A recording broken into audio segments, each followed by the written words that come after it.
Градоначалниците и советите на општините го чекаат 10 мај, кога Уставниот суд ќе одлучува дали ќе им ги продолжи мандатите и по 15 мај. Доколку Уставниот суд не донесе одлука и во среда по 15 мај ќе следи блокирање на општините.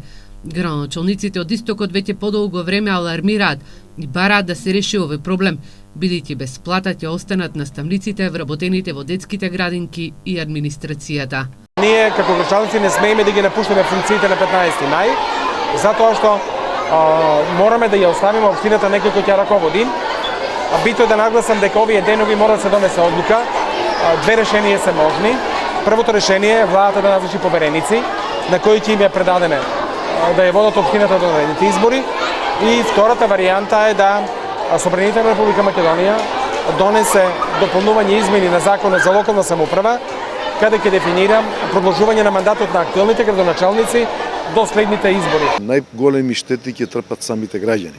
Ако знаеме дека општината, односно локалната самоуправа, во директен контакт со граѓаните ги определува, ги дава решенијата за урбанизам, ги дава решенијата за данок на промет, за недвижности, ги издава комуналните решенија, ги издава, значи сите оние кои што се во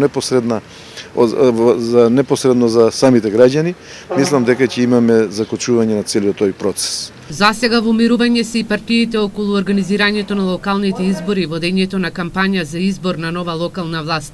Од ВМРО ДПМН забележуваат дека пред неколку месеци имале отворен оглас, а кандидатите за градоначалници директно во централата ги доставувале апликациите.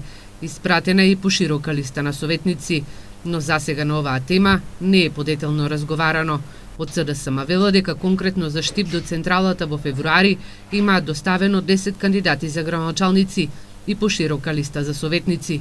Поради актуелната политичка состојба во земјава, неизвестно и кога би се одржале локалните избори, но според политичките кулуари се очекува новата локална власт да се бира на есен.